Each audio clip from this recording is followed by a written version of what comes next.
Chaplain Tyler, and you're watching this video on You Got This with Tyler. Today I'm going to be talking about compassion fatigue, and I'll be talking more specifically about, well, how do I know if I have compassion fatigue? What are the symptoms and what is it that I need to look for? Before I begin though, it's sometimes very difficult to know if a person or if you are experiencing compassion fatigue because the symptoms can overlap with a lot of other conditions and illnesses. So for example, when I list the symptoms, you're going to hear symptoms that are similar to some things like depression, anxiety disorders, or just high anxiety. You will hear some symptoms that might look a lot like post-traumatic stress, and that makes a lot of sense because compassion fatigue is a person who is experiencing a significant amount of secondary traumatic stress. So it's still trauma, and the symptoms are going to overlap. The other big one that compassion fatigue overlaps with is burnout. And there are a few differences, but I'm going to concentrate primarily on compassion fatigue today. And I want to let you know a little bit more of what to watch for and how to determine if you have it. So the first thing that has to be looked at with compassion fatigue is in the area of hope and or hopelessness. Often a person who's experiencing compassion fatigue can experience a lack of hope and feeling a lack of powerlessness or feeling powerless to be able to make a difference in what they're experiencing and trying to help the people. It's not the same as saying, I can't help. It is feeling like there isn't anything that you're going to be able to do that's really going to make a difference. And that kind of mentality becomes very insidious, and it can happen very quickly, or it can happen, over a long period of time, depending on the person and their resilience. Someone with compassion fatigue begins to not be able to actively care about a person and their problems. It's almost like the heart becomes seared. And there's just no way for a person to be able to they don't have the capacity to care anymore. The ability to empathize is compromised. But I find that although many different places talk about a lack of ability to empathize as one of the symptoms, I find that the people that I talk to and as myself, who has gone through it very significantly, I still cared, but I couldn't care, if that makes sense. It was a lack of capacity to care anymore. I couldn't. I just couldn't. There was a lot of feelings of being overwhelmed. There was just too much to do. There wasn't enough energy to do it. There wasn't enough time to do it. And what I did anyways wasn't really going to make a dent in it. The emotions get seared. And what I mean by that is that that a person becomes just numb. Just numb. There's the joy is gone, and there's just what's left are just kind of all negative, yuck kind of emotions. Activities that you once used to enjoy, you no longer enjoy. They don't provide you with that sense of life and happiness that they once did. Person becomes very hypersensitive and oversensitive. And there's a tremendous amount of irritability that can happen. The resources, the emotional and spiritual and physical resources that are there that help us to manage those kinds of things in everyday life, they're gone. They're just not there anymore. So a person can experience a lot more anxiety than they normally would. Dread going into work, for example, because it's going to be brutal. They can have a lot of sadness. They can become very angry at people because people did this. I think that for most people with compassion fatigue, there's an unconscious recognition that they got this situation or got into this situation by caring for others. And so there's a resentment that happens towards others. People with compassion fatigue, find that they can't concentrate anymore. They just can't. There's just no ability to do that, and the attention span is gone. It's really, really small. A big issue that happens with compassion fatigue is disturbed sleep patterns. Whether somebody can't get to sleep, whether they stay asleep, whether they have recurring nightmares, or they have constantly waking up in the night. The ability to find rest is just not. Some physical things that can happen, headaches can happen on an ongoing basis, nausea, upset stomach, dizziness, things like that. When I was going through it myself, I had some other much more significant issues. But those are kind of what's the minimum of what happens physically. And of course, because a person is going through all this stuff, now think about it. Their ability to care is compromised. They're starting to go through some potential physical ailments, and there's a lack of hope combined with oversensitivity and hypersensitivity. Is it any wonder that people going through compassion fatigue can have some problems in personal relationships? Just makes sense. Someone with compassion fatigue no longer has the energy to be able to manage themselves the way that they once did.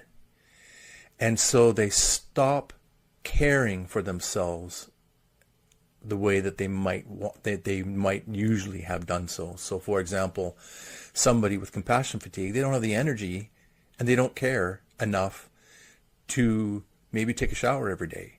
Maybe they don't eat the way that they're supposed to because they don't have energy to cook. Maybe they can't go out and exercise because they just can't. There's just nothing there. There's no resources and reservoir of energy to call on. It's just not there. And of course, this leads to isolation and withdrawing from people.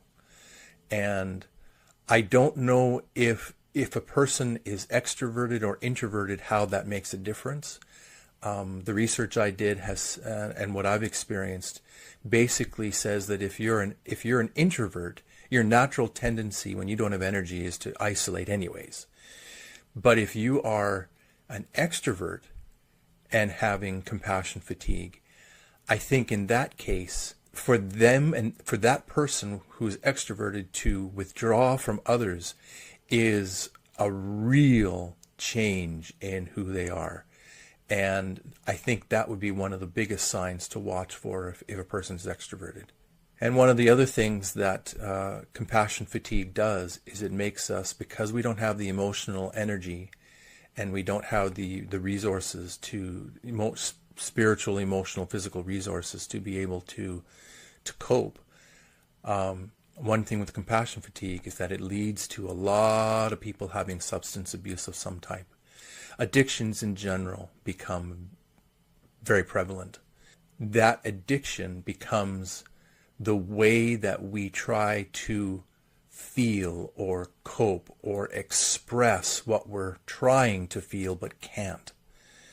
And it's a very dangerous trap, but it happens to a lot of people. Now, how do you recognize if you have compassion fatigue? Well, the first thing is you go down the list that I just mentioned and you check it off and you say, yep. Uh-oh, I might be in trouble. But you need to also watch and see if you are at risk through some environmental factors. The first environmental factor is, are you or have you been exposed to a significant amount of other people's stress and problems and traumas? If you have, and that can happen to anyone, we normally associate compassion fatigue with somebody who's working in healthcare, because healthcare is all about crisis, and every person in those places are in crisis.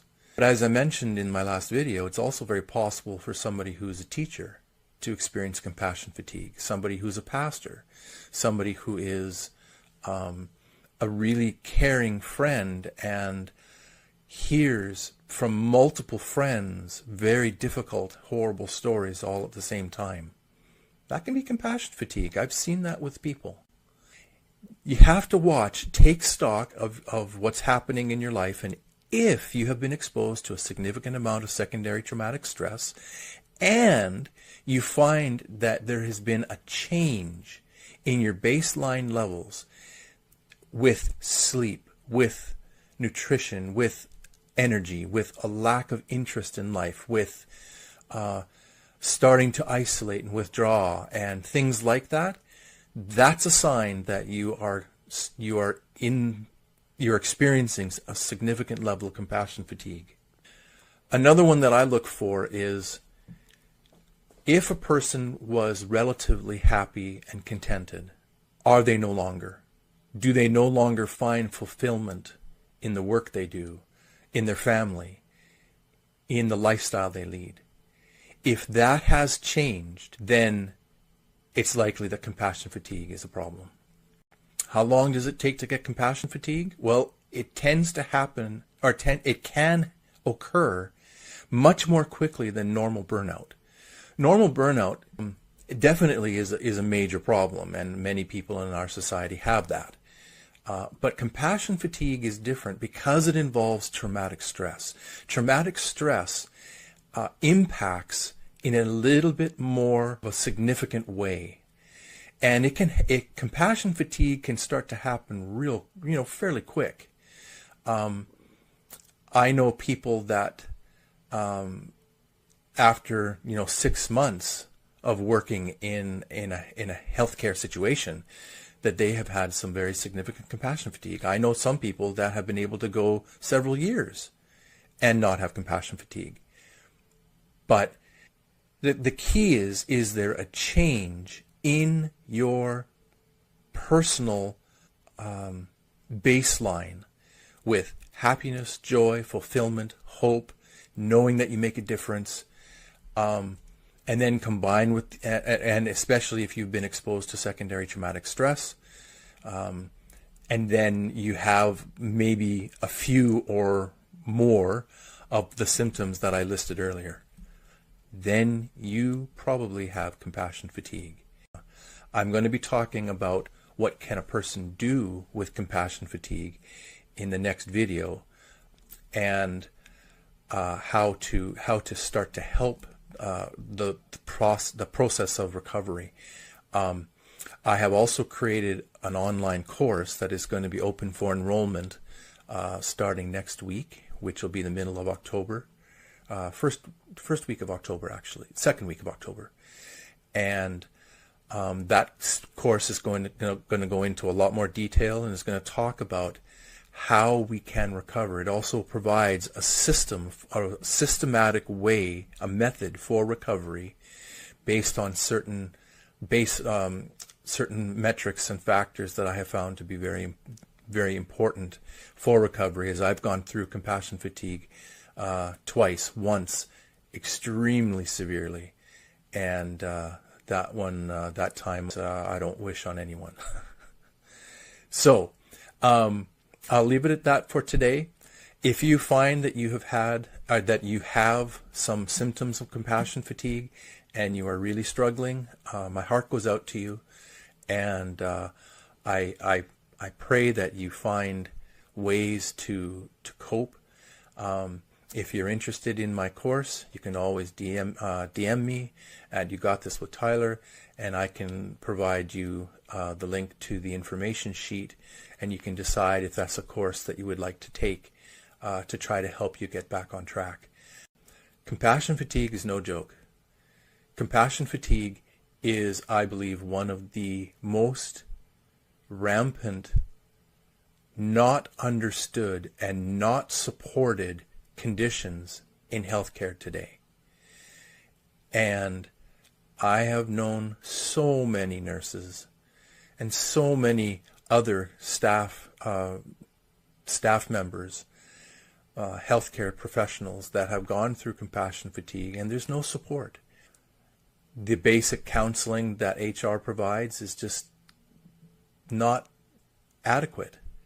And so for that reason, I created the course that I did, because I want to see people recover from this, and I want to see them being able to find their joy and their peace again, and to know that they do make a difference, and to be able to care again. It just breaks my heart that we go through these things without any real help. So I see you. I believe in you. and you got this. This is Chaplain Tyler. You're watching this video on You Got This with Tyler, and I will catch you in a little bit. Take care.